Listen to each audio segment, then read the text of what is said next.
Hi friends, mains 2019 के जो पहले ग्रामेटिकल एरर्स के पहले 30 क्वेश्चंस हमने फर्स्ट वीडियो में पढ़ लिए थे। जिन लोगों ने अभी तक पहला वीडियो नहीं देखा है वो पहले फर्स्ट वीडियो को कंप्लीट करें। 30 क्वेश्चंस हमने पहले पार्ट में पढ़े थे। इस सेकंड पार्ट में अगले 30 क्वेश्चंस है वो उन्हें हम पढ़ेंगे, ठीक है ना। और जो लोग नए हैं, अभी तक आपने चैनल सब्सक्राइब नहीं किया है तो आप सब्सक्राइब करें और आगे बढ़ते हैं। देखिएगा, हाँ, हमने पढ़े थे टोटल, हमने 30 क्वेश्चन है वो हमने कर लिए थे। पार्ट सेकंड में अगले 30 क्वेश्चंस आपके बनेंगे। टोटल आपको पता है मेंस में 2019 के अंदर 3 पेपर्स आपके हुए थे। हर एक में 20 क्वेश्चंस आपके पूछे जाते हैं स्पोर्टिंग एरर्स के, तो 3 में टोटल आपके बन जाते हैं 60 क्वेश्चंस। तो 30 हमने फर्स्ट पार्ट में पढ़े और 30 क्वेश्चंस हम इसमें पढ़ेंगे, ठीक है। लेवल आपको पता है कि मेंस के अंदर काफ़ी सरल पूछा गया था, इतना मुश्किल आपका लेवल नहीं था। हमने पहले पार्ट में दिया, पहला वीडियो उसको देखना, काफ़ी सरल क्वेश्चंस थे। इसमें भी आई होप काफ़ी सरल होंगे। देखो क्वेश्चन क्या है आपका। पहला क्वेश्चन दे रहा है, I didn't knew you had gone to Goa for a vacation. Sentence में क्या किया है, आई डिडंट न्यू। आपको पता है कि डू, डज और डिड के बाद आने वाली जो वर्ब होती है वो वर्ब की फर्स्ट फॉर्म होती है। इसमें क्या कर दिया, न्यू तो सेकंड फॉर्म होती है, तो आई डिडंट नो, KNOW होना चाहिए, ना कि KNEW। क्या कहोगे, KNOW। टेंस का पहला ही क्वेश्चन आपका सरल सा क्वेश्चन है। आपको पता होना चाहिए कि जब भी कभी हम डू, डज व डिड का इस्तेमाल करते हैं तो इसके साथ आने वाली वर्ब जो होती है वो कभी सिंगुलर या सेकंड फॉर्म हम इस्तेमाल नहीं करते हैं। डू, डज और डिड के बाद आने वाली वर्ब फर्स्ट फॉर्म होती है और वो हमेशा प्लूरल होती है। कभी सिंगुलर वर्ब और सेकंड वर्ब का इस्तेमाल हम डू, डज और डिड के बाद नहीं करते। इस रूल को हम कई दफा पढ़ चुके हैं और टेंस का आपका एक सरल सा सिंपल जो प्रेजेंट टेंस है उसका आपका रूल है। तो यहां पर डिंट के साथ आपने क्या कर दिया, न्यू कर दिया। तो KNEW नहीं बल्कि KNOW आएगा। डिड के साथ वर्ब की फर्स्ट फॉर्म आएगा। पास्ट सिंपल टेंस आपका सरल सा क्वेश्चन बना। तो I didn't know you had gone to Goa for a vacation. Clear है। चलो अगले क्वेश्चन की ओर बढ़ते हैं। तो क्वेश्चन कहाँ गलती कहाँ जा रही है, आपके डी पार्ट में गलती है। क्वेश्चन आपका न्यू के बजाय KNOW आएगा, ठीक है ना। Didn't know, sporting error, grammatical error से बनने वाला आपका क्वेश्चन। देखो बहुत इजी क्वेश्चंस आपके पूछे गए थे, लग नहीं रहा है कि मेंस के क्वेश्चंस हैं आपके, ठीक है ना, बहुत इजी हैं। आपने पिछले क्वेश्चंस पढ़े हैं 30, अभी तक शायद नहीं अटके होंगे आप लोग जो 30 क्वेश्चंस को करे हैं। साथ साथ आप मुझे बताते रहो, आप जो पढ़ रहे हो तो इनमें आपके कितने सही होते हैं, ठीक है ना। आप अपने स्कोर है वो कमेंट बॉक्स में ज़रूर बताइए, ठीक है ना, आप कितने कर पाते हो। जैसे हमने 30 पढ़े तो पहले में 30 में आपके कितने सही हो रहे हैं, और आगे जो हम 30 पढ़ेंगे तो टोटल 60 में से आपके कितने मार्क्स हैं वो आप गेन कर रहे हैं। कौन से क्वेश्चंस में आप अटक रहे हो, कौन से रूल में आपको दिक्कत हो रही है, तो आप मुझे कमेंट में ज़रूर बताएं, मैं वहाँ पर आपको रिप्लाई कर दूंगा। क्लियर है। चलो हाँ, अगला क्वेश्चन देखो आपका कौन सा है, 30 second. No one of them came to the inauguration of a new factory. Sentence में कह दिया इसमें कि नो वन ऑफ देम, जब अनिश्चित संख्या किसी तरह की कोई आती है ना, तो यहाँ नो वन ऑफ देम नहीं, हमें कहना पड़ेगा नन ऑफ देम। क्या कहना पड़ेगा, नन ऑफ देम, ना कि no one of them. No one of them, no one खुद अपने आप में ही सब्जेक्ट बन जाता है सेंटेंस का। No one can go there, आप सीधा ही कह सकते हो। तो नो वन ऑफ देम नहीं, नो वन ऑफ देम की बजाय आपके पास एक वर्ड है नन ऑफ देम। जब नाइदर ऑफ देम भी यूज करते हैं, neither of them generally two के सेंस में आता है। वैसे नाइदर ऑफ देम आप यहाँ भी लिख सकते थे, प्रॉब्लम नहीं है, ठीक है। लेकिन बेटर ये रहता है कि जब अनिश्चित संख्या आती है तो उस दौरान नाइदर और नन में से नन को हमें प्रायोरिटी पे रखना पड़ता है। जब संख्या फिक्स नहीं होती है कि वो 2 हैं कि 2 से ज़्यादा, देम 2 से ज़्यादा हो सकते हैं। तो आप कहोगे none of them came to the inauguration of a new factory. तो गलती कौन से पार्ट में जा रही है, आपके फर्स्ट पार्ट में नन ऑफ देम की बजाय नो वन ऑफ देम की बजाय आपको नन ऑफ देम या नाइदर ऑफ देम आपको कहना पड़ेगा। जनरली ये ध्यान रखें कि जब संख्या 2 आती है तो 2 के साथ कभी नन का इस्तेमाल आप नहीं कर सकते, आप नन ऑफ 2 नहीं कह सकते, आपको नाइदर ऑफ 2 कहना ही पड़ता है। ठीक है ना, और आप 2 से ज़्यादा लिखे हुए हैं 3 4 5 6, तो आप नाइदर का यूज़ नहीं कर सकते। आप नाइदर ऑफ द 6 कैंडिडेट्स आप नहीं कह सकते, आपको नन ऑफ द 6 कैंडिडेट्स कहना पड़ेगा। संख्या 2 है तो फिर नाइदर आता है, 2 से ज़्यादा है 3 4 5 6 तो उस कंडीशन में नन ऑफ आता है। ठीक है ना, ये बात ध्यान रखना। लेकिन अनिश्चित संख्या है तो आप नाइदर भी लगा सकते हो, नाइदर ऑफ देम भी हो सकता है, नन ऑफ देम भी हो सकता है, लेकिन बेटर रहता है कि आप नन का इस्तेमाल करें, क्योंकि अनिश्चित संख्या जनरली 2 या 2 से मतलब 3 या 3 से ज़्यादा ही मानी जाती है। ठीक है, तो यहाँ पे आपको क्या करना होगा, नन ऑफ देम, ना कि no one of them. Determiner से बना हुआ क्वेश्चन, एक सरल सा आपका क्वेश्चन बना हुआ है। नेक्स्ट क्वेश्चन नंबर 33 देखो क्या कह रहा है। You must be careful, must be careful, careful एक एडजेक्टिव है। मॉडल के बाद जब एडजेक्टिव लगाते हैं तो बी वर्ब का लगाना बहुत ज़रूरी होता है। मॉडल के साथ जब भी कभी एडजेक्टिव आप इस्तेमाल करते हो तो you must be careful about what you से एज यू मीट हर। देखो यहाँ सेंटेंस कह रहा है कि you must be careful about what you से, जो तुम क्या कहते हो इसके बारे में तुम्हें क्या अवेयर होना चाहिए। कब केयरफुल होना चाहिए, कब, जब तुम मुझसे मिलते हो। तो एज यू मीट हर नहीं, व्हेन यू मीट हर, ना कि एज यू मीट हर आप कहोगे। तो यहाँ एज जो आपने कंजंक्शन लगाया है इसकी बजाय आपको व्हेन कहना पड़ेगा कि when you meet her. Sentence आपका कंजंक्शन जो टॉपिक से है, और यहाँ आपको कहना पड़ेगा कि एज यू मीट हर। ठीक है ना, तो यहाँ एज की बजाय आपको कहना पड़ेगा व्हेन यू मीट हर। क्या कहोगे, व्हेन। ठीक है ना, कंजंक्शन टॉपिक से बनने वाला एक सरल सा, एक आसान सा आपका सवाल है। अगला क्वेश्चन देखो, question number 34। This jewellery box, jewellery आपको पता है अनकाउंटेबल नाउन होती है, ज्वेलरी का ज्वेलरीज हम कर नहीं सकते, लेकिन यहाँ दो जिस ज्वेलरी बॉक्स है, नाउन आपकी बॉक्स है यहाँ पर। तो this jewellery box is made from silver and is an antique piece. An antique piece तो ठीक है, कोई दिक्कत नहीं है, लेकिन यहाँ मेड फ्रॉम कर दिया। मेड के बाद फ्रॉम नहीं, मेड ऑफ आपको कहना पड़ेगा। कोई वस्तु किस धातु की बनी हुई है और वो धातु यदि उसके अंदर विजिबल होती है ना, तो आप मेड ऑफ का इस्तेमाल करते हो। The table is made of iron, the table is made of would. ठीक है, the book is made of paper, the ring is made of gold. ठीक है ना, the bucket is made of aluminium, the bucket is made of plastic. तो कोई भी वस्तु जिस किसी भी धातु की बनी हुई है और वो धातु यदि उसमें विजिबल है, वो मटेरियल उसमें विजिबल है, तो मेड ऑफ का इस्तेमाल होता है। ठीक है ना, लेकिन यदि मान लो मेड फ्रॉम का इस्तेमाल उस कंडीशन में होता है जब केमिकल चेंजेस हो जाते हैं।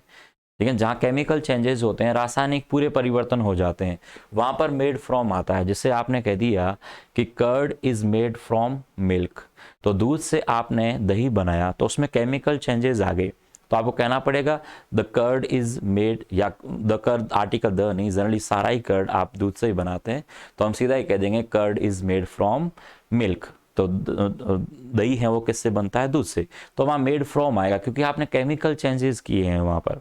ठीक है ना, wine is made from grapes, आपने वाइन किससे बनाई है, ग्रेप्स से बनाई है, तो वहाँ केमिकल चेंजेस किए हैं आपने, तो wine is made from grapes. Wine किससे बनती है, ग्रेप्स से बनती है, तो wine is made from grapes आपको वहाँ पे कहना पड़ेगा। क्लियर है, तो इस तरीके से आपको ये ध्यान में रखना होगा कि मेड यदि कोई वस्तु किसी से बना रखी है और वो उसमें धातु विजिबल हैं तो मेड ऑफ आता है, और यदि मान लो उसमें रासायनिक चेंजेस हैं, केमिकल चेंजेस हैं, तो मेड फ्रॉम आता है। ठीक है, और यदि पूरे इंग्रेडिएंट्स ही मान लो उसमें मेंशन कर दिए तो मेड विद भी इस्तेमाल होता है। जैसे आपने कह दिया कौन सा मेड विद, जैसे आपने दो या दो से ज़्यादा कोई भी इंग्रेडिएंट्स आपने मेंशन कर दिया, जैसे आपने कह दिया कि दिस बिस्किट इज मेड। ठीक है ना, और आगे आपने कह दिया कौन सा, मिल्क कह दिया, शुगर कह दिया आपने, या कौन सा जैसे व्हीट फ्लोर आपने कह दिया, यीस्ट कह दिया, 3-4 आपने प्रोडक्ट यूज़ कर दिए। ठीक है, और चॉकलेट कह दिया, और फिर आपने कह दिया फ्रॉम, तो वहाँ मेड फ्रॉम नहीं, वहाँ मेड विद आएगा। ठीक है ना, तो मेड विद उस कंडीशन में जहाँ पर इंग्रेडिएंट्स आपने सेंटेंस में मौजूद हैं। तो आपको यहाँ पर सेंटेंस में कह रहा है कि this jewellery box is made of silver, यहाँ एक ही धातु से बना हुआ बॉक्स है तो उसमें विजिबल है, तो मेड ऑफ आपको कहना पड़ेगा। प्रेपोजिशन टॉपिक है आपका, तो मेड ऑफ विजिबल है तो केमिकल चेंजेस है तो मेड फ्रॉम आता है, और इंग्रेडिएंट्स पूरे यूज़ कर लिए तो मेड विद आता है। जहाँ पूरे आपने 3-4 ऑलरेडी मेंशन कर दिए उसमें, तो आपको कहना पड़ेगा the bread is made with, आपने फ्लोर कह दिया, यीस्ट कह दिया, मिल्क कह दिया, ठीक है ना, इस तरह कहना पड़ेगा। तो गलती यहाँ पर कौन से पार्ट में जा रही है, सेकंड पार्ट में गलती है कि इज मेड फ्रॉम की बजाय आपको मेड ऑफ सिल्वर कहना पड़ेगा, made of silver. Preposition topic से बना होगा आपका एक आसान सा सवाल है। Do you mind lending me your book hour. देखो पहली बात तो आपको पता होना चाहिए, डू यू माइंड कहो या वुड यू माइंड कहो, माइंड के बाद में जिरंड आती है, इसमें कोई प्रॉब्लम नहीं है, ये करेक्ट होता है। माइंड के बाद हमेशा जिरंड का इस्तेमाल होता है, ठीक है ना। वुड यू माइंड कहो या डू यू माइंड कहो, would you mind giving me your books, ठीक है ना। आपने कह दिया कि do you mind giving me 100 loose, ठीक है ना। तो इस तरीके से तो माइंड अपने बाद में क्या करता है, आईएनजी वाली फॉर्म का इस्तेमाल करता है, जिरंड का इस्तेमाल करता है। तो यहाँ पर तो सही है, इसमें कोई प्रॉब्लम नहीं। Do you mind lending me your book, इसमें कोई प्रॉब्लम नहीं है। लेकिन फॉर अ आवर तो कैसे कहोगे, आपको पता है आवर में क्या होता है, अ का साउंड होता है, और जब वावल साउंड आएगा तो यहाँ अ नहीं, वो एन आवर कहना पड़ेगा। क्या कहोगे, वो एन आवर, ना कि आवर कहोगे। तो यहाँ आर्टिकल की गलती है, आवर की जगह आपको एन आवर कहना पड़ेगा, फॉर एन आवर। गलती फर्स्ट पार्ट में है, यहाँ पर ए की बजाय आपको एन कहना पड़ेगा। क्लियर है, बहुत आसान एक सरल सा क्वेश्चन, ठीक है ना, बहुत आसान है। आप साथ साथ मुझे बताते रहो कि आपके कितने हैं वो क्वेश्चंस आपके सही हो रहे हैं, कमेंट का आप करिएगा ज़रूर, ठीक है। चलो बढ़ते हैं अगले क्वेश्चन की ओर। Question number 36. She has been a member of this club since its formation. देखो सिंस का इस्तेमाल तो करेक्ट है, इसमें कोई प्रॉब्लम नहीं है। कोई भी काम जब स्टार्ट से कोई काम, सिंस का यूज हम तब करते हैं जब किसी काम की शुरुआत होती है। सिंस से समय की शुरुआत होती है, सिंस मॉर्निंग मतलब सुबह से, सिंस मॉर्निंग टिल या अनटिल इवनिंग, टिल और अनटिल एंडिंग टाइम को बताते हैं, टिल या अनटिल इवनिंग उस अर्थ में इस्तेमाल होता है। लेकिन यहाँ पर तो ठीक है, सिंस इट्स फॉर्मेशन, इसमें प्रॉब्लम नहीं है। लेकिन गलती क्या बन रही है, देखो सेंटेंस में आप कह रहे हो, सेंटेंस में कि she has been a member of this club, आप कह रहे हो वो इस मेंबर की क्लब है, कितने कब से, जब से ये क्लब बना है।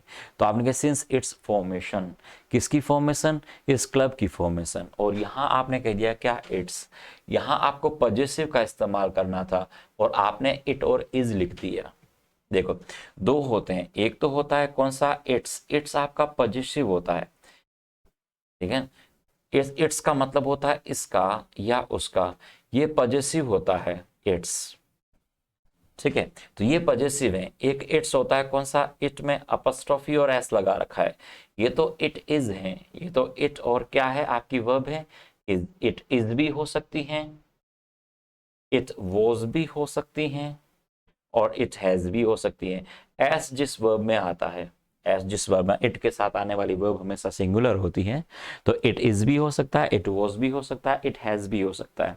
तो ये अर्थ होता है इस वाले इट्स का, इट्स ब्यूटीफुल। इट्स ब्यूटीफुल मतलब यह ब्यूटीफुल है, तो ये वाला इट्स है। तो यहां पर इट इज फॉर्मेशन थोड़ी कहोगे, सिंस इट इज फॉर्मेशन, ये थोड़ी कहो सिंस इट्स फॉर्मेशन, मतलब इसकी जब फॉर्मेशन हुई है तब से। तो आपको यहां पर पॉजिटिव इस्तेमाल करना पड़ेगा, ना कि इट इज यूज करना है। तो यहां आपको कहना पड़ेगा कि she has been a member of this club since its formation. तो इट्स कौन सा, ITS सीधा, या अपस्ट्रॉफी एस वाला इट इज वर्ब वाला यूज नहीं करना है, ठीक है। तो आपको इट्स यूज करना है, इट्स फॉर्मेशन। गलती प्रोनाउन टॉपिक की है, आपको यहाँ पे इट्स की आपको गलती है, इसकी बजाय आपको कहना पड़ेगा इट्स फॉर्मेशन, ठीक है। प्रोनाउन टॉपिक से बना हुआ आपका क्वेश्चन है, एक सरल एक सिंपल सा क्वेश्चन है, ज़्यादा प्रॉब्लम वाले क्वेश्चन नहीं है। कंफ्यूजिंग ज़रूर है, बहुत से स्टूडेंट्स को इसमें कंफ्यूजन होता है कि इट्स और इट्स वाले इट्स का क्या मतलब है और क्या इन दोनों में अंतर है।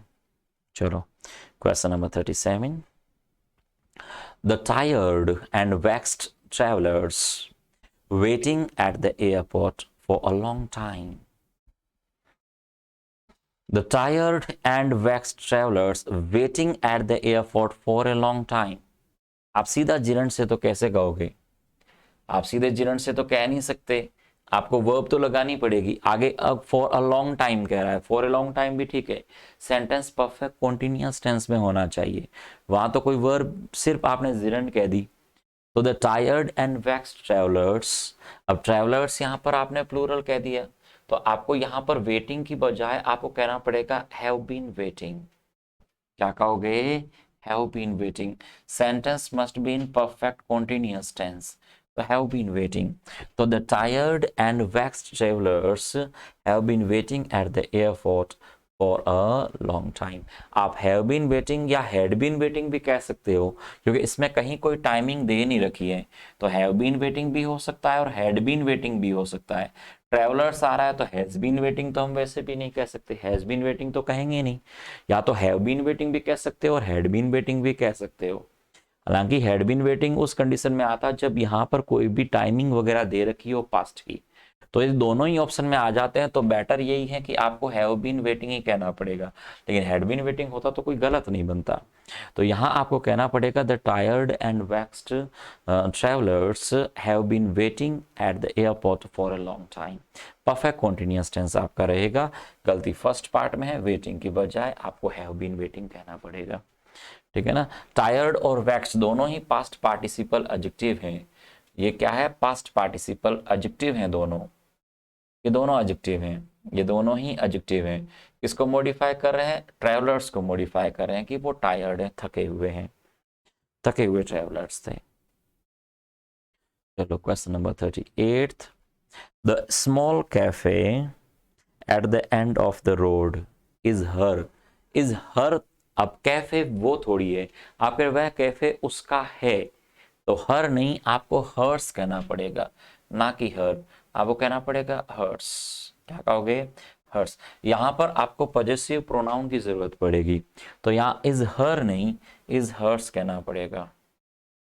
अपस्ट्रोफी एस कभी मत लगा देना, कभी भी यहाँ पॉजेसिव केस में अपस्ट्रोफी एस कभी नहीं आता, ये बात ध्यान रखना। कभी भी इस तरीके से हर के साथ, ठीक है ना, इस तरह देयर के साथ, ठीक है ना, या मान लो आपने आर के साथ, ठीक है, या योर के साथ, कभी भी अपस्ट्रोफी एस का इस्तेमाल कभी मत कर देना। ऐसे यदि कभी लिख दिया तो वे हमेशा गलत होते हैं। कभी भी पॉजेसिव केस में आप अपस्ट्रोफी एस का इस्तेमाल नहीं करते हैं, ये खुद ही पॉजेसिव प्रोनाउन बना देते हैं। तो हर्ट्स ये खुद अपना पॉजेसिव प्रोनाउन बनाता है, देयर्स खुद ही अपना पॉजेसिव प्रोनाउन होता है, आर्ट्स खुद ही पॉजेसिव प्रोनाउन होता है, योर्स खुद ही पॉजेसिव प्रोनाउन होता है। तो ये जहां दिखे ये गलत होते हैं। कभी भी आप इस तरह हर्स, देयर्स, आर्ट्स, योर्स ऐसे नहीं, आपको हर्स, देयर्स, आर्ट्स और योर्स कहना पड़ेगा। यहाँ पॉजेसिव प्रोनाउन आएगा। The small cafe at the end of the road, आपके सड़क के आखिरी जो किनारे पर जो एक स्मॉल कैफे है वो उसका है, तो आपको कहना पड़ेगा हर्स। क्या कहोगे? His hers. ठीक है, ना कि हर, बल्कि हर्स आपका कौन सा पॉजेसिव प्रोनाउन से बना हुआ आपका क्वेश्चन है। Question number 38। चलो अगले क्वेश्चन की ओर बढ़ते हैं। क्वेश्चन नंबर आपका 39। Poor people have run down of food supplies during the lockdown. Question number आपका 39 देखो क्या कह रहा है।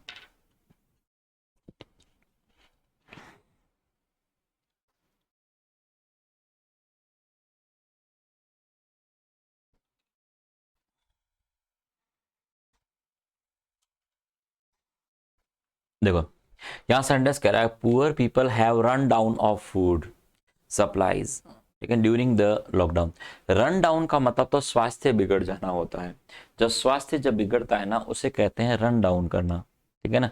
अब आपको कहना पड़ेगा run out of, run out of food supplies. Run out of का मतलब होता है कि किसी चीज का समाप्त हो जाना, किसी चीज का समाप्त हो जाना, तो आपको कहना पड़ेगा run out of. Run down होता है स्वास्थ्य खराब हो जाना, कोई स्वास्थ्य बिगड़ा हुआ और उस स्वास्थ्य का खराब हो गया, तब हम कहना पड़ेगा हैव रन रन डाउन। ठीक है। लेकिन यहां लिखा हुआ है क्या कि किसी वस्तु का समाप्त हो गया है, कोई वस्तु समाप्त हो गई है, तो आपको कहना पड़ेगा run out of food supplies. ठीक है ना। तो रन आउट ऑफ का मतलब होता है किसी एक चीज़ की समाप्ति हो जाना, उसकी पूर्ति जो है वो अभी नहीं हो पा रही है। तो poor people have run out of food supplies during the lockdown. Lockdown के दौरान गरीब लोगों तक क्या फूड की जो सप्लाई है वो समाप्त हो चुकी थी, खत्म हो चुकी थी, उस वस्तु का क्या कमी आ गई थी उसमें। तो आपको कहना पड़ेगा run out of. Run down स्वास्थ्य खराब हो जाता है, उस सेंस में बोला जाता है। तो यहाँ आपको कहना पड़ेगा क्या, रन डाउन ऑफ की बजाय रन आउट ऑफ। आउट के बाद ऑफ आता ही है, out of order, out of stock आप यूज करते ही हैं। रन डाउन ऑफ मतलब आउट ऑफ स्टॉक, ठीक है ना, out of food supplies. Okay, preposition topic से क्वेश्चन है आपका, question number 40। Neither Sam nor I R interested in attending the meeting. देखो पहली बात तो यहाँ पर आपको पता होना चाहिए कि नाइदर के साथ आपने नॉर लगाया। आइदर और नाइदर नॉर में आपको पता होना चाहिए कि बाद में जो आने वाला सब्जेक्ट होता है उसी के अकॉर्डिंग आपकी वर्ब लगती है। तो यहाँ आर की बजाय आई के लिए आपको एम कहना पड़ेगा। आइदर और, नाइदर नॉर और नॉट ओनली बट ऑल्सो में और नॉर और बट ऑल्सो के बाद में जो सब्जेक्ट होता है ना उसी के अकॉर्डिंग आपकी वर्ब आएगी। तो neither Sam nor I am, ना कि आई यहाँ पर आर कह दोगे। जैसा ओ नॉर के बाद क्या सब्जेक्ट है उसी के लिए वर्ब आएगी, ठीक है ना। जैसे आपने कह दिया आइदर सी नॉर यू, तो आर कहना पड़ेगा। आपने कह दिया कि नाइदर यू नॉर सी, तो सी के लिए इज लगाना पड़ेगा आपका, ठीक है ना। तो इस तरह, तो neither Sam nor I am interested, ठीक है ना। इन इंटरेस्टेड के बाद में इन आता ही है, और इन आपको पता है प्रेपोजिशन है, तो प्रेपोजिशन अपने बाद में क्या लेगा, जिरन लेगा। तो जिरन ठीक है। अटेंडिंग, इसमें कोई प्रॉब्लम नहीं है, अटेंडिंग द मीटिंग एकदम करेक्ट है। बस गलती ये है कि neither Sam nor I am interested आपको कहना पड़ेगा। तो यहाँ गलती आर इंटरेस्टेड की बजाय आपको कहना पड़ेगा एम इंटरेस्टेड, ठीक है। एक बहुत आसान है सब्जेक्ट और एग्रीमेंट का, एक सरल सा क्वेश्चन है आपका ये। तो चलो question number 41। The girl besides you in high heels my younger sister. Besides, एक होता है बिसाइड और एक होता है बिसाइड्स। देखो एक तो बिसाइड होता है, बिसाइड आपका प्रेपोजिशन होता है। बिसाइड का मतलब होता है बगल में, कोई चीज आपके बगल में है तो उसे हमें कहना पड़ेगा बिसाइड। ये क्या करते हैं, इस बिसाइड में अतिरिक्त एस लगाते हैं। ये बिसाइड, इसमें एक एक्स्ट्रा एस लगाते हैं, एक अतिरिक्त एस लगा दिया, इसका मतलब ही हो जाता है के अतिरिक्त। बिसाइड्स इसका मतलब होता है के अतिरिक्त, इन एडिशन टू,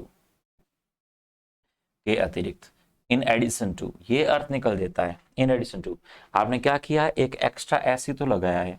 जब किसी वर्ड में एक्स्ट्रा एस आप ऐसे लगाओगे तो वो उसका मतलब ही एक्स्ट्रा हो जाएगा, कि अतिरिक्त हो जाएगा।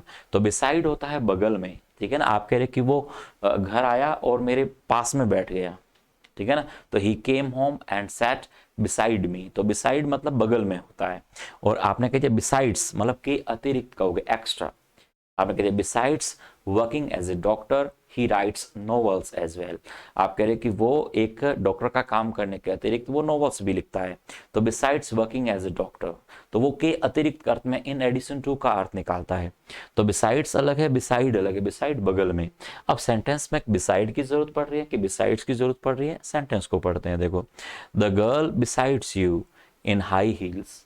आप कह रहे हो कि तुम्हारे अतिरिक्त जो गर्ल है हाई हील्स में, वो मेरी यंगर सिस्टर। ये थोड़ी कहना चाह रहे हो, आप ये कहना चाह रहे हो कि तुम्हारे बगल में जो गर्ल खड़ी है। तो द गर्ल बिसाइड यू, ना कि द गर्ल बिसाइड्स यू। तो बिसाइड्स की बजाय आपको कहना पड़ेगा बिसाइड, एक प्रेपोजिशन इस्तेमाल होगा यहाँ पर बिसाइड। तो यहाँ गर्ल्स बिसाइड्स यू नहीं, आपको कहना पड़ेगा बिसाइड। गलती आपके डी पार्ट में है, ठीक है ना, बिसाइड आएगा। चलो क्वेश्चन आपका 41 क्या कहता है, 41 तो हो गया। 42 देखो, आई looked him at the I and told him all I new. देखो पहली बात तो सेंटेंस में लुक के बाद एट आता है, कोई दिक्कत नहीं है। लुक एट हिम आप कह सकते हो, आई look eight you, I look at him, इस तरह आपने कह दिया सेंटेंस, वहां आता है। लेकिन आपने आगे क्या कह दिया, look at the eye. Look at the eye नहीं, लुक इन द आई। क्या कहोगे, लुक इन द आई। तो सेंटेंस होना चाहिए था I looked him in the eye, ठीक है ना, and told him as I all I knew, तो एट की बजाय आपको कहना पड़ेगा इन द आई, और इन द आई नहीं इन द आईज कहना पड़ेगा। एक आंख में थोड़ी देखा है, आंखों में देखा है, तो आपको कहना पड़ेगा इन द आईज। तो I looked him in the eyes, ठीक है ना, and told him all I new.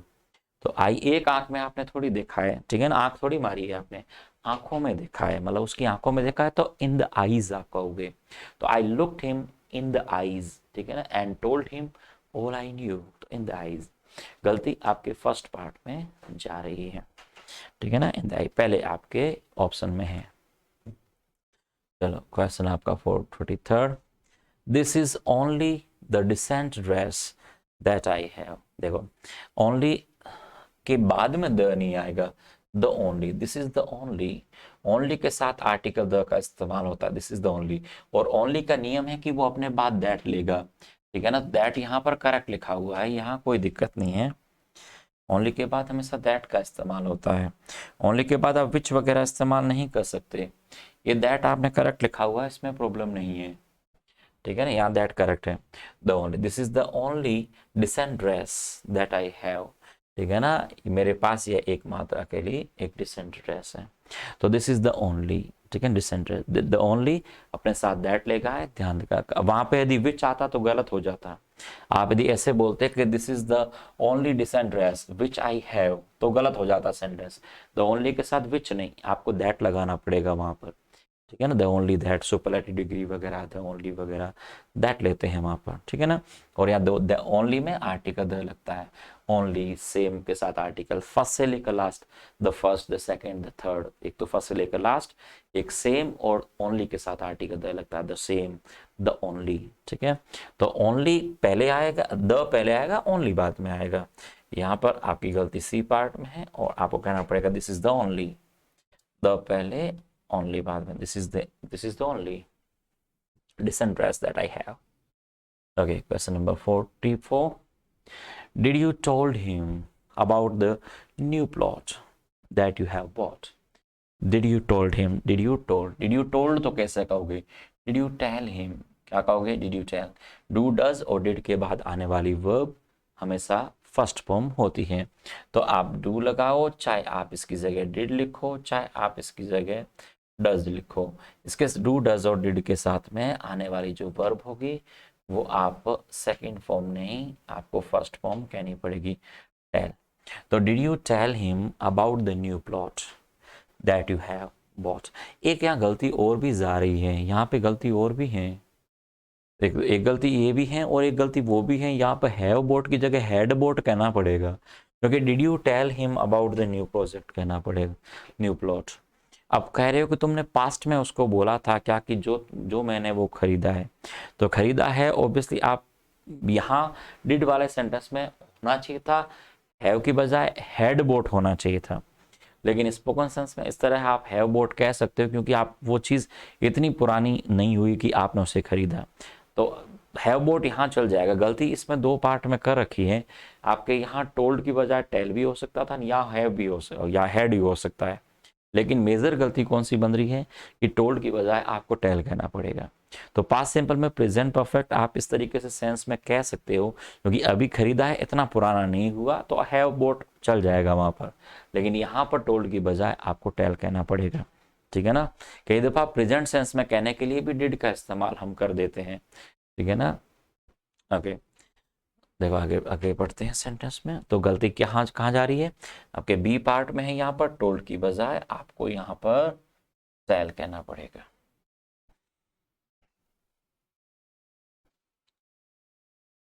Question number 45, let's think how can we solve the problem एमिएबली।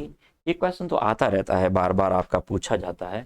Sentence के बीच में आपके WH वर्ड आ रहे हैं, कंजंक्शन का काम करेंगे, तो उसके बाद आप इन्वर्जन कर नहीं सकते। हाउ कैन बी सॉल्व नहीं हो सकता, आपको कहना पड़ेगा हाउ, और हाउ के बाद सब्जेक्ट को पहले लेना पड़ेगा, कैन और फिर सॉल्व आएगा।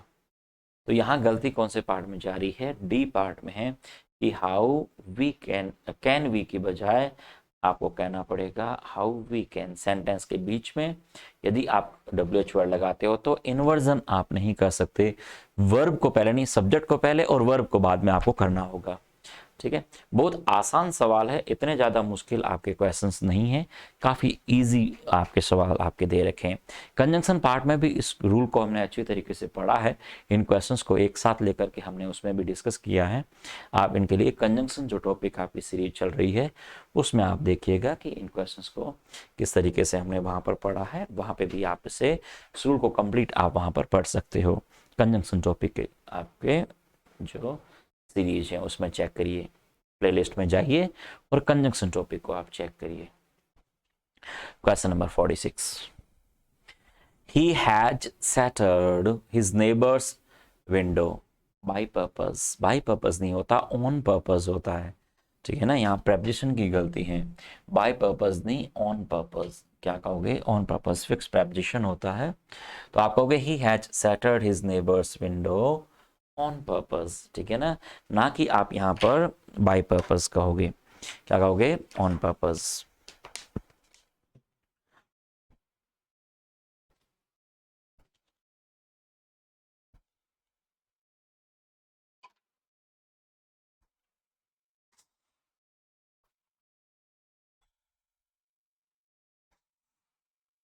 ठीक है, तो he had shattered his neighbours window on purpose. On purpose जानबूझकर कहने के अर्थ में आता है। ठीक है, ऑन पर्पस जानबूझकर, जानबूझकर कोई चीज आप जानबूझकर करते हो, deliberately. On purpose means deliberately. ठीक है, डेलिबरेटली आपने कोई काम किया है, जानबूझकर कोई काम यदि आपने किया है तो वहां कहते हैं ऑन पर्पस, डेलिबरेटली। ठीक है, चलो question number 47, 3 hours will have passed when the bell will ring। ध्यान रखना, कभी भी एक सेंटेंस के अंदर यदि मान लो 2 क्लोज दे रखे हैं, दोनों में कभी फ्यूचर नहीं आता, फ्यूचर के साथ प्रेजेंट सिंपल आता है या प्रेजेंट कॉन्टिन्यूअस टेंस हम लगा देते हैं। फ्यूचर के साथ फ्यूचर कभी नहीं आता, फ्यूचर के साथ पास्ट का तो कोई लेना देना नहीं होता है, फ्यूचर के साथ फ्यूचर नहीं, फ्यूचर के साथ प्रेजेंट टेंस आता है। और दूसरा वहां पर वैन भी लगा रखा है। अब वैन जो है, ठीक है ना, ये वैन हो गया, इफ हो गया, अनटिल है, अनलेस है, इनके साथ फ्यूचर टेंस नहीं प्रेजेंट टेंस यूज करेंगे। तो when the ring, when the bell, आपको यहाँ रिंग नहीं रिंग्स कहना पड़ेगा, बेल आपका सिंगुलर है, रिंग्स। तो 3 hours will have passed when the bell rings. Will have passed मतलब ऐसा हो जाएगा, 3 घंटे हो जाएंगे। कब, आगे आने वाले समय की बात कर रहा है कि घंटी बजने से पहले 3 घंटे पूरे हो जाएंगे। तो आप कह रहे हो कि 3 hours will have passed when the bell rings. आप कह रहे जब घंटी बजेगी तब तक तो 3 घंटे हो जाएंगे, विल हैव पास्ड। तो गलती यहाँ विल रिंग की बजाय आपको कहना पड़ेगा रिंग्स, फर्स्ट पार्ट में गलती है। क्वेश्चन नंबर 10 का सीधा सा सवाल था आपका ये, दे will be ready leaving for the airport in an our. In an our वहां पर करेक्ट कर रखा है, लेकिन रेडी टू लीव कहना पड़ेगा, रेडी टू लीव।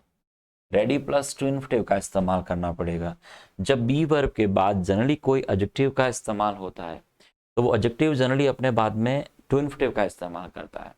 जैसे आपने कह दिया I am happy to help you, use करते हैं ना। ठीक है ना, जैसे आप जनरली आप किसी बी वर्ब के बाद में जनरली आप कोई एडजेक्टिव लिखते हैं, इस तरह हैप्पी, हैप्पी आपने एडजेक्टिव लिख दिया, आई एम हैप्पी, तो आप टू इन्फिनेटिव लगाते हो, to help you, I am happy to help you. ठीक है, तो आप जनरली बी वर्ब के बाद कोई एडजेक्टिव का इस्तेमाल करते हो जनरली, तो वो अपने बाद में टू इन्फिनेटिव का इस्तेमाल करता है।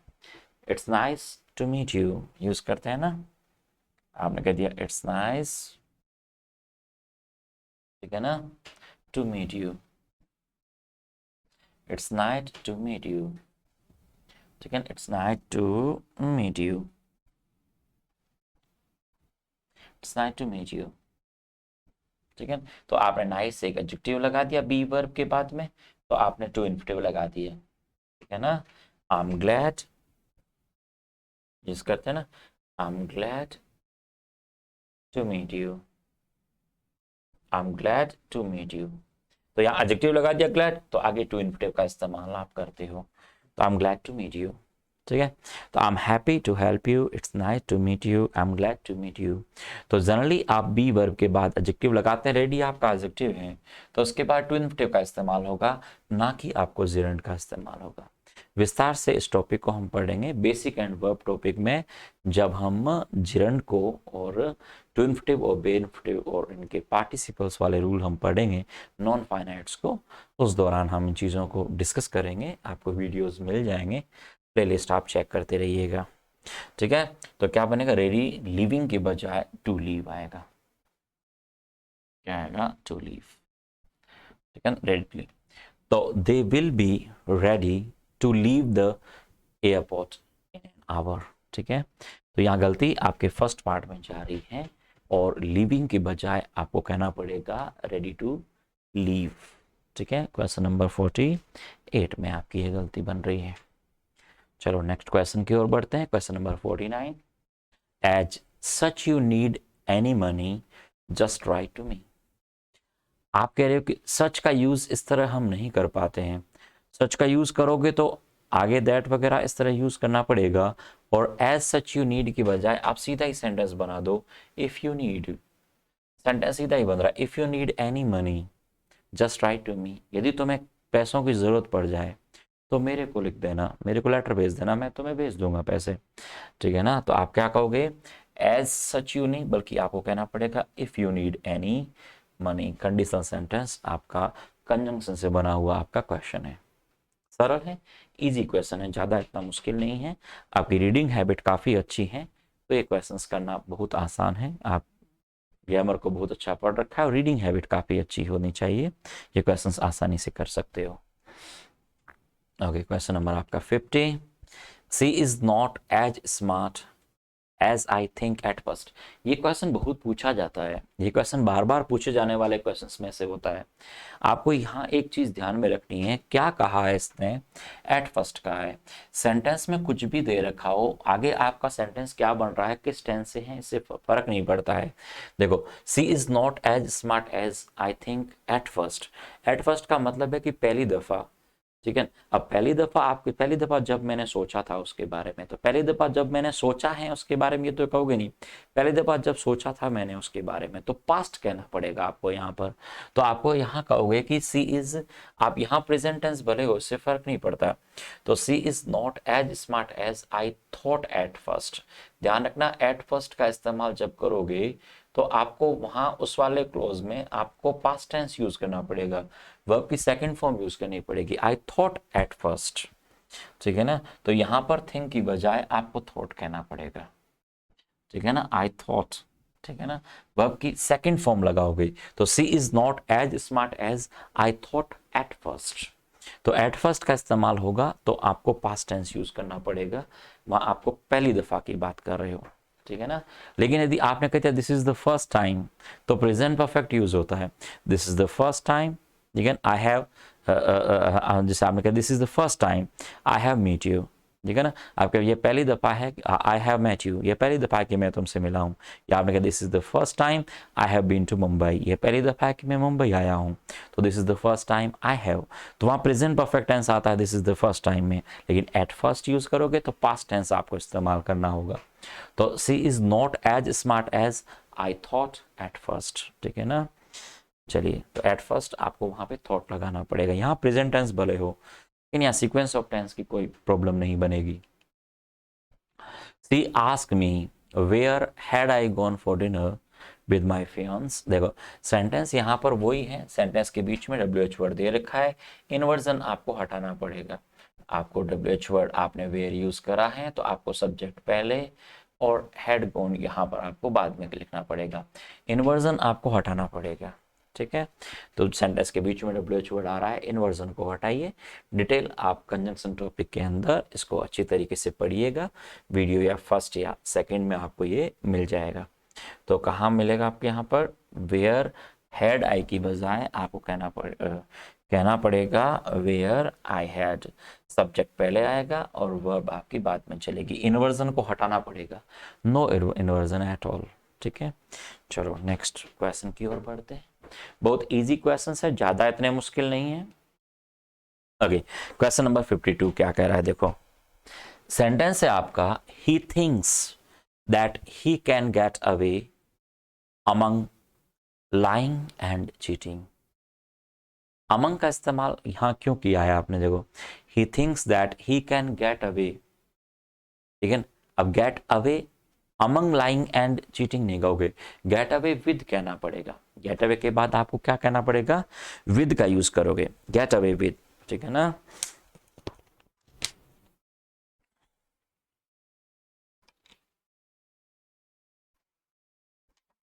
क्या कहोगे, he thinks that he can get away with lying and cheating. तो गेट अवे विद का मतलब होता है गलती करते रहना, ठीक है ना, सजेगा, ठीक है ना, गलती करते रहना और इसकी सजा न मिले, ठीक है ना।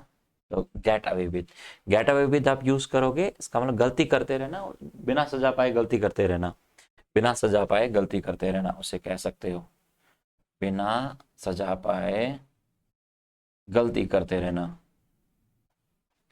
गलती ही करते रहना, इस अर्थ में आप कहना चाह रहे हो। तो he thinks that he can get away with lying and cheating, ठीक है ना, वो गलती करते रहेगा, उसे बिना सजा पाए गलती करता ही रहेगा। तो गेट अवे विद का यूज करना पड़ेगा यहाँ पर। तो आप कहोगे ही थिंक्स दैट, ठीक है, यहाँ क्या कहोगे, अमंग की बजाय आपको यहाँ पे विद कहना पड़ेगा। फर्स्ट पार्ट में आपकी गलती जा रही है, विद, गेट अवे विद का यूज है वो आप यहाँ पे कर लोगे। इजी है। Question number 53, whole country applauded the courage of our soldiers। the whole country, ना कि whole country, the whole article तो लगाओ, पूरा का पूरा देश, the whole country। गलती आपकी सी पार्ट में है, whole country की बजाय आपको कहना पड़ेगा the whole country, पूरा देश, the whole country,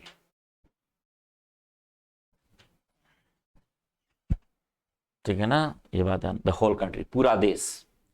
ऑल का ध्यान रखना, ऑल लगाओगे तो आर्टिकल बाद में लगता है, ऑल लग गया तो फिर आर्टिकल बाद में आता, ऑल के बाद आर्टिकल आता, ऑल द, और ऑल द फिर कंट्री नहीं, आपको क्या कहना पड़ेगा, कंट्रीज कहना पड़ेगा, ऑल द कंट्रीज, ये प्लूरल आएगा।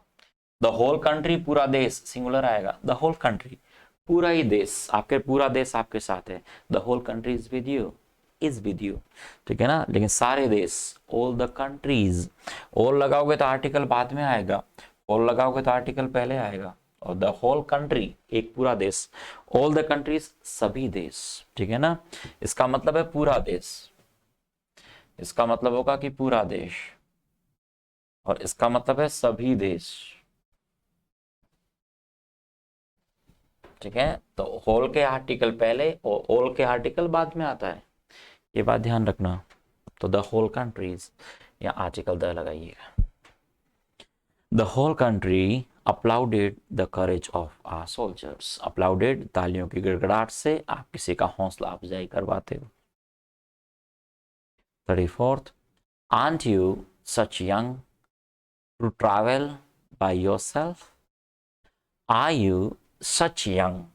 सच के बाद तो दैट क्लॉज चलता है, आप ऐसा कह सकते हो आंट यू, और सच के बाद आपको नाउन भी चाहिए, ठीक है, यंग एडजेक्टिव होता है, ठीक है ना। तो सो यंग हो सकता था, लेकिन सो लगाओगे तभी आगे दैट क्लॉज लगाना पड़ेगा, दैट यू शुड ट्रैवल या यू कैन ट्रैवल योरसेल्फ, आप ऐसा कह सकते थे। लेकिन यहाँ पर क्या है, टू इन्फिनेटिव लगा रखा है, तो टू तो हम कह नहीं सकते, आंट ऑलरेडी आ गया, तो आपको यहाँ पर सच यंग की बजाय आपको कहना पड़ेगा कि are you young enough. Enough का यूज हम पहले तो कर नहीं सकते, तो यंग इनफ टू ट्रैवल कहना पड़ेगा। तो इनफ प्लस टू इन्फिनेटिव का यूज किया जाता है।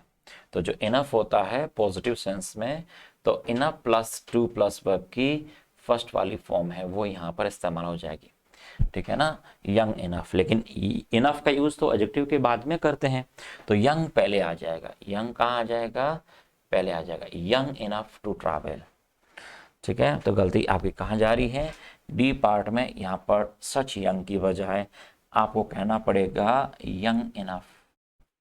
क्या कहोगे? Young enough.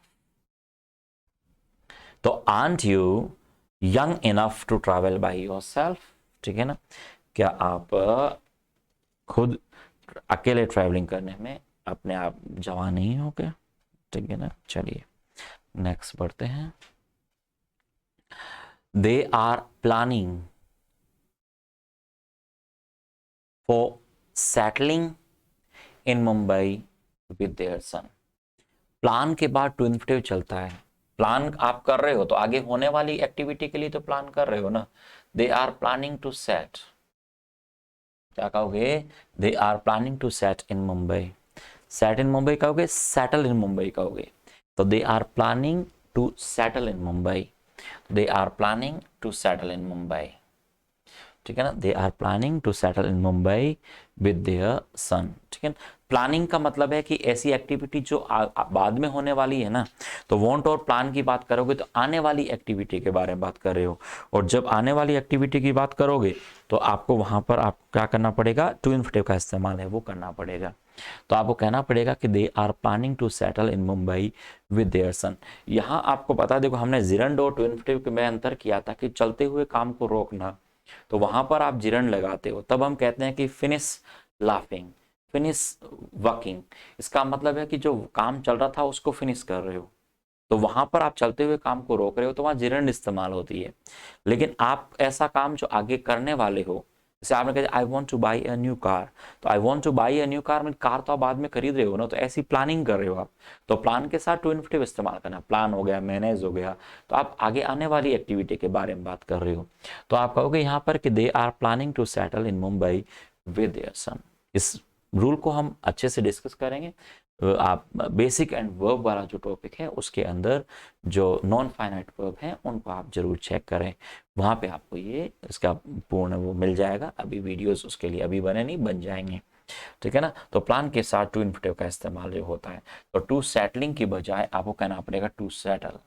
फॉर सेटलिंग की बजाय टू सेटल आप कहोगे, क्या कहोगे? To settle. तो they are planning to settle in Mumbai with their son. आगे देखें।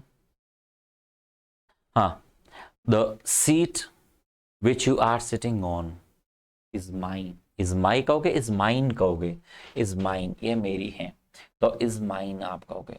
ठीक है ना, पॉजेसिव प्रोनाउन से बना हुआ क्वेश्चन है, ये आप कहना चाह रहे हो। The seat which you are sitting on, आप कह रहे हो कि वह सीट जिसके ऊपर आप बैठे हो, ठीक है, वो मेरी है। ठीक है, द सीट, देखो यहाँ पर क्या किया है कि प्रेपोजिशन आपने एंडिंग में लिखा है। ठीक है, प्रेपोजिशन एंडिंग में लिखा है तो आपने यहाँ पे विच लिख दिया।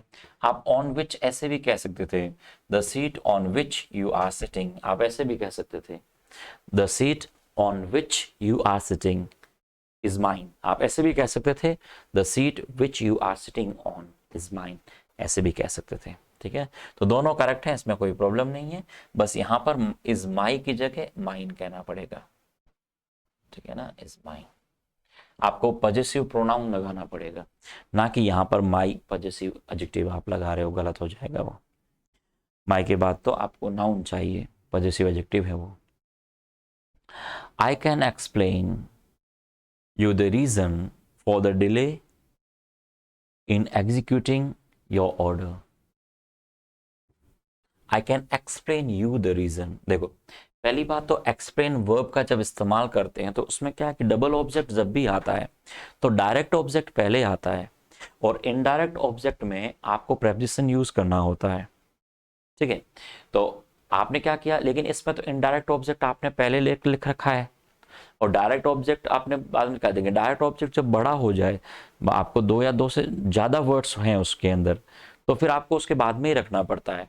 तो आपने कह दिया the reason for the delay in executing your orders, इसको यदि हम पहले लिखें, यू को यदि हम बाद में लिखें, तो वो सेंटेंस आपका गड़बड़ा जाता है।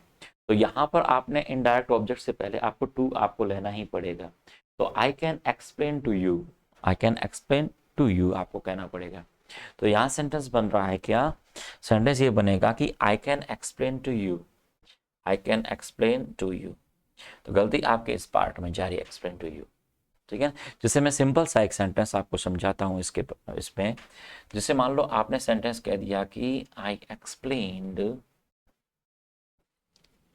आई एक्सप्लेन्ड हर द टॉपिक। तो यहाँ पे क्या कर दिया कि यदि आपने बेसिक पढ़ा है, जिन लोगों ने बेसिक पढ़ा है उनको पता होगा कि आपको पता है कि एक्सप्लेन किसको किया है, टॉपिक को। तो ये डायरेक्ट ऑब्जेक्ट है आपका और ये इनडायरेक्ट ऑब्जेक्ट है। जो वस्तु होती है वो डायरेक्ट ऑब्जेक्ट होती है, जो व्यक्ति होते हैं वो इनडायरेक्ट ऑब्जेक्ट होती है। ठीक है, बीच में कोई प्रेपोजिशन नहीं है, इसका मतलब पहला इनडायरेक्ट है, दूसरा डायरेक्ट है। डायरेक्ट ऑब्जेक्ट को पहले करते ही आपको इनडायरेक्ट ऑब्जेक्ट से पहले प्रेपोजिशन आना बहुत जरूरी हो जाता है। तो इसमें क्या है कि इनडायरेक्ट ऑब्जेक्ट और डायरेक्ट ऑब्जेक्ट लिख दिया। एक्सप्लेन एक ऐसी वर्ब है जिसके अंदर आपको इनडायरेक्ट ऑब्जेक्ट नहीं, डायरेक्ट ऑब्जेक्ट को पहले रखना बहुत जरूरी होता है। तो इस सेंटेंस को आप ऐसे लिख ही नहीं सकते, ऐसे लिखने पर ये गलत हो जाता है। एक्सप्लेन को लिखने के लिए डायरेक्ट ऑब्जेक्ट को पहले चाहिए, तो आपको इस तरह लिखना पड़ेगा कि आई एक्सप्लेन द टॉपिक। आपको डायरेक्ट ऑब्जेक्ट पहले लिखना पड़ेगा, एक्सप्लेन द टॉपिक, और आपको कहना पड़ेगा टू हर। इस तरीके से आपको सेंटेंस लिखना पड़ेगा। ठीक है, ये पैटर्न होता है लिखने का। लेकिन क्या होता है कि यदि मान लो डायरेक्ट ऑब्जेक्ट जो है वो यदि दो या दो से ज्यादा मतलब वर्ड इतने ज्यादा आ जाए कि आप यदि वो अगला टू हर बाद में लिखते हैं तो वो सेंटेंस का साउंड ही बिगाड़ दे, तो फिर उसको हम पहले भी ले सकते हैं। लेकिन पहले लोगे, लेकिन उसके साथ प्रेपोजिशन आपको इस्तेमाल करना पड़ जाएगा। ठीक है, तो इस सेंटेंस के अंदर आपने, इसको हम विस्तार से पढ़ेंगे जब बेसिक एंड वर्ब टॉपिक पढ़ेंगे, उसके अंदर ये चीज़ें हैं। डबल ऑब्जेक्ट को जब हम पढ़ेंगे तो उसमें ये सारी चीज़ें आती है। ठीक है, तो वो बेसिक टॉपिक आपको कभी मिस नहीं करना है, वो ज़रूर पढ़ना है। बेसिक टॉपिक आपको 3-4 बार अच्छे से पढ़ना है उसको। तो यहाँ क्या बनेगा ये सेंटेंस में कि यहाँ आपने कह दिया कि I can explain to you, यहाँ टू आपको लगाना पड़ेगा, तब जाके सेंटेंस आपका करेक्ट बैठेगा। ठीक है ना, वैसे करेक्ट होता कि I can explain the reason for the delay in executing your order to you, ये होना चाहिए था। लेकिन इसमें ऐसा नहीं हो रहा है, टू यू बाद में हम लिखेंगे तो वो सुनने में थोड़ा अजीब लगेगा, तो टू हम यहीं लगा दें। ठीक है, एक्सप्लेन के साथ टू लगाना होगा। एन 8 years ओल्ड गर्ल, ये तो खैर नाउन का एक सरल सा क्वेश्चन है। एन 8 years नहीं, एन 8 year, बीच में आने वाली नाउन कभी भी आप प्लूरल नहीं कर सकते। ठीक है, एन 8 year ओल्ड गर्ल आप कहोगे, बीच में आने वाली नाउन कभी भी प्लूरल नहीं होती है। तो एन 8 year ओल्ड बोल, तो यहाँ ईयर्स की बजाय ईयर आएगा। तो एन 8 year ओल्ड गर्ल, ठीक है ना, इस तरह। तो ईयर्स की बजाय आपको यहाँ ईयर कहना पड़ेगा, नाउन टॉपिक से बनने वाला एक सरल सा आपका क्वेश्चन है। ठीक है ना, तो आपने कह दिया एन 8 year ओल्ड। ठीक है, एन 8 year ओल्ड गर्ल, ना कि ईयर्स कहोगे, ईयर्स कहने पर वो गलत हो जाएगा। ठीक है, चलो, इसमें कोई फर्क नहीं पड़ता कि यहाँ संख्या 2 या 2 से ज्यादा लिखी हो, इससे कोई फर्क नहीं पड़ेगा।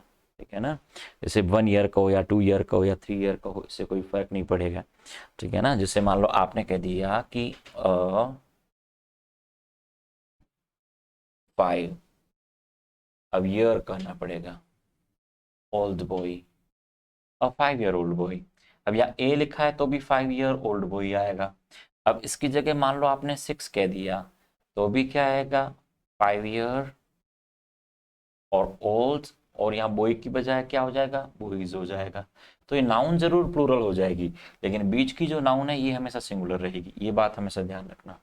ठीक है, तो आपने कह दिया एन 8 year ओल्ड गर्ल, क्या कहोगे, एन 8 year ओल्ड गर्ल, 8 साल की एक लड़की, has made this beautiful painting.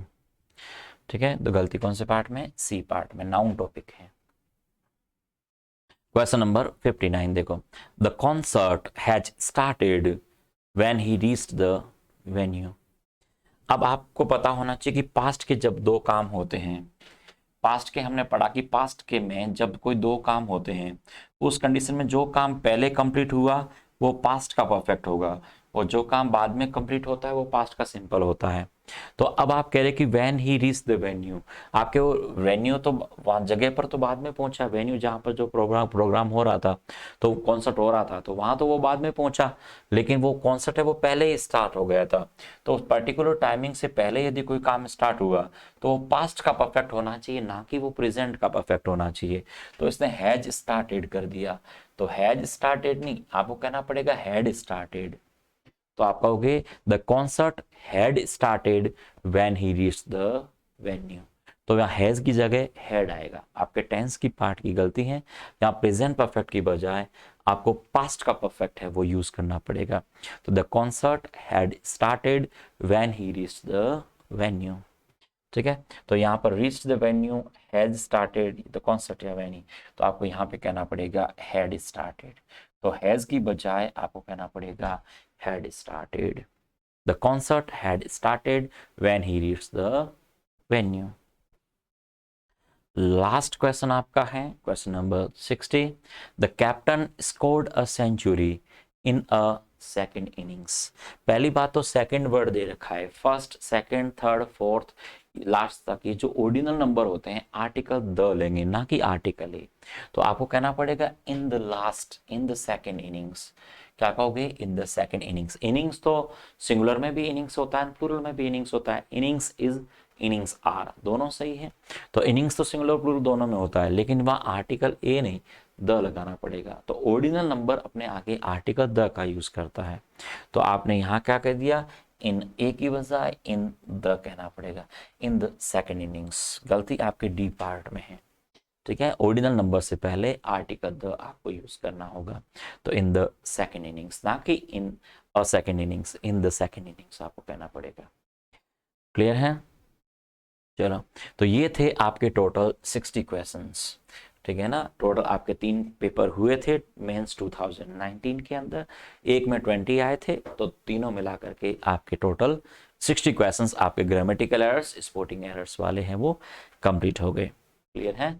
अगले जो भी आपके क्वेश्चंस होंगे, या जो फिल इन द ब्लैंक्स वाले क्वेश्चंस और सेंटेंस इंप्रूवमेंट वाले क्वेश्चंस, उनके आपके अलग अलग वीडियोस रिस्पेक्टिवली आपको मिल जाएंगे। क्लियर है ना? ओके ओके, नेक्स्ट वीडियो तक के लिए ठीक है, bye bye, thanks for watching, bye bye.